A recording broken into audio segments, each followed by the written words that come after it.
professional runners recognise the importance of working on improving their form to help improve their performances when they run. Now, many runners will be led down the path of doing strength training, core work, because it's all over the internet, and having stronger leg muscles and stronger stomach muscles will help us run better, run faster and avoid injury, right?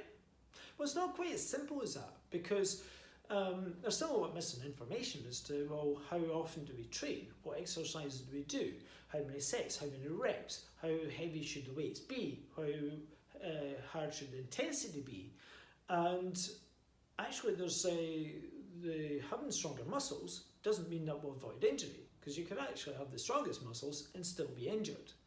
And of course, there's no guarantee that's actually going to make any difference. There's no guarantee that will actually run faster as a result. Potentially, you could actually run a lot slower. So what if there was an easier way to achieve the same thing, where you can actually see a difference in your form and your times over a short period of time? Sounds good, huh? So I take a different approach, okay? So instead of strengthening the muscles that we use when we run, I look at the movements that we use while we're running. And so looking at people like Mo Farah, Eliud Kipchoge, look at how the movements they have at the hip, the movements they have in the arms, the upper body, the efficiency of their foot strikes, and start to create exercises that will allow most runners to be able to achieve the same thing, to have that same freedom of movement, so they can run a lot freer and feel like more springy with their foot strikes and feel like they're running faster. Well, so I've created, let's say, 3 of the key exercises that I use with runners that will make a difference, and you'll see and feel a difference within a couple of weeks. Let's have a look. Number 1 is the knee drive. This is the first exercise I give to all my runners, because it's such a brilliant exercise to use as a base in which to build on to improve running form.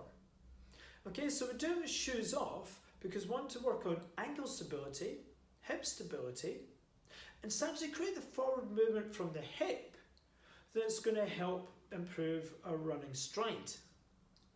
Now we do this in slow motion because this is where we're going to get the stability from. The slower we do it, the more effective it becomes. And as we bring the knee up, we want to try and drive it forwards, pulling the tailbone through, because that's the movement that we're trying to create. And as we do this, we're starting to train the core muscles the way we want them to work when we run.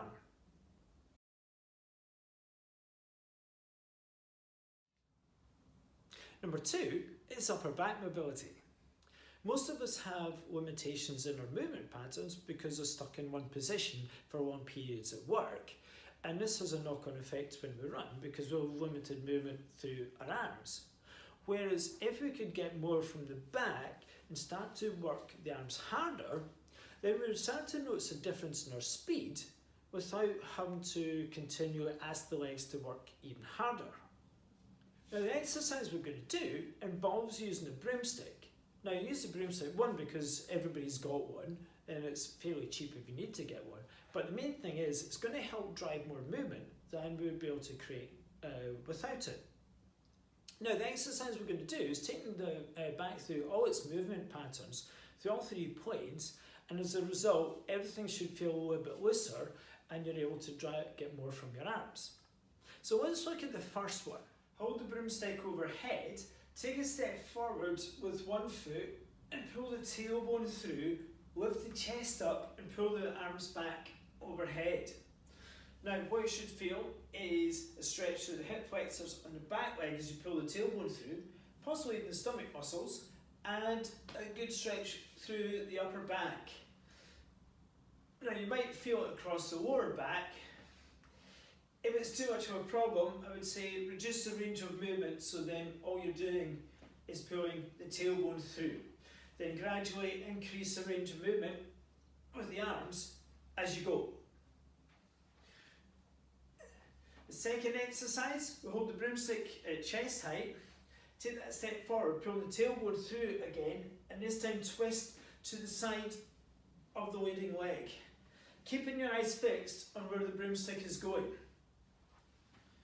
Now this time you'll probably feel it across here and perhaps between the shoulder blades. And repeat on the other side. So it might feel one side a little bit tighter than the other. Okay, third exercise, hold the broomstick overhead, take a step forward, but this time reach over to the side and push down towards the floor with the hand that's overhead. Now this time you'll feel it all the way down to the side. With a lot of these exercises, you're going to feel it a little bit tight on one side compared to the other. This is okay, it's probably just general result of daily movement patterns. It'll feel tighter to begin with, but the more you do it, the easier it will become and the greater range of movement that you'll get. The next one is combining to the exercise that you've just done. So take a step forward, twist, and try and push down behind the foot of the leading leg. Remember to breathe, because these ones can feel very tight and it'll probably take your breath away. That's okay, it's going to do that, but as I say, the more you practice, the more range of movement that you'll get, and the easier it will become. But focus on the quality of the movement, so keep the broomstick back at all times, because it might want to drift forward.